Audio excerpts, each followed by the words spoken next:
Yes, it's Way Up with Angela Yee. I'm here. Jasmine's here. I'm not just any brand. I'm my own brand. Mano's in the building. New Mano. Yeah, I'm here. Let's get into some Yee tea. Now, Sean Kingston and his mother are facing 20 years behind bars. That's in connection to that $1 million wire fraud scheme. According to reports, he and his mom were charged with 6 crimes.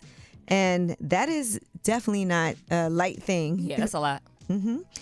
So prosecutors are saying that both he and his mom were involved in a scheme to steal from sellers of high-end specialty vehicles, jewelry, and other goods that were purchased via fraudulent documents. The scam sounded a little intricate, too. To me, I felt like you think so? Yes. How intricate was it? Yeah.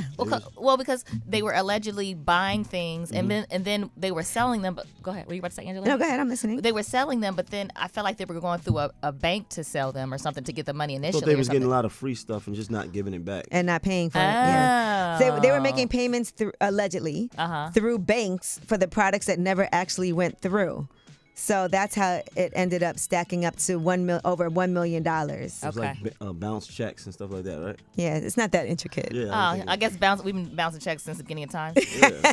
Like, I ain't really got the Since money Jesus for was it, but around. all right. Now, speaking of money, Portia's estranged husband, Simon, is saying that he relied on her word that she would not return to Real Housewives of Atlanta when they negotiated their prenup. And when they became engaged, she left her job as a host of Dish Nation and also as a cast member of Housewives. Those were her 2 main sources of income. He said he purchased the $7 million home that they lived in solely from his own personal separate funds, and that Portia purchased her own home nearby for $1.8 million. But they signed a prenup 9 days before their wedding, and that she did not disclose and or misrepresented facts to him at that time. Basically, like you was gonna quit you was gonna go back to the Housewives when you said you weren't. Yeah. And he said he spent over $2 million on their wedding festivities. He accused her of taking calculated steps to divorce him just after 453 days of marriage to trigger the provisions of the prenup for her own personal financial gain. And so, it's a lot going on with the two of them. Yeah. I wonder what really caused her to file. I don't know.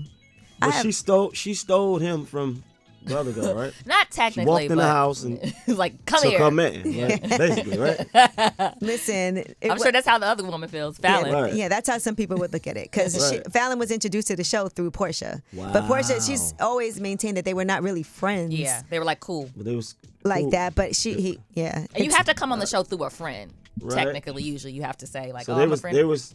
she invited her over to her home though, right? Well, yeah, it was for the show though. For the show. Yeah. So you know how all it that be. time she was like, Well, That's probably what Fallon thinks. She's probably we plotting don't the whole know. time. But yeah. scheming. All right, now let's talk about Cardi B. Okay. She feels, and a lot of people were predicting that Joe Biden, I know they had said he was going to drop out over the weekend. Right. And so this old video that Cardi B had posted where she thought it would be Kamala Harris's time is resurfacing, and here's what happened. I feel like it's very selfish that they allow Biden to continue to run for president. I feel like they should have passed the torch to Kamala. Like this was the perfect moment for her. Like it's like right now I don't feel like we have strong candidates. We don't have strong candidates. I feel like this would have been her perfect time to shine. We already know that she's sharp with the fucking mouth. We already know that whatever value that Biden wants, she's practically the same value. All right. And in the meantime, Kamala Harris had her first speech since her endorsement from Joe Biden and since Nice. Joe Biden dropped out of the race. Now, this was something that she already had on the schedule. So she was talking to student athletes. Okay. So a lot of that was about young people. It wasn't really her formal pitch on why you should vote for her, but she also did okay. go ahead and praise Joe Biden for the work that he has done. And she's part of that administration as well. Right. So, yes. Because I was thinking when you said she just spoke, I was like, oh, she's going to talk about, but obviously this was already planned. It was already in the book. So she didn't speak about it yet. Not I heavily. think she's going to do like a formal. Yes. Yeah, she's speech. going to have to do something. It's this is all pretty new. Right. Yeah. All right, well, that is your Yeetie. When we come back, it's a Monday, so we have some innovation. No hesitation. It's Way Up.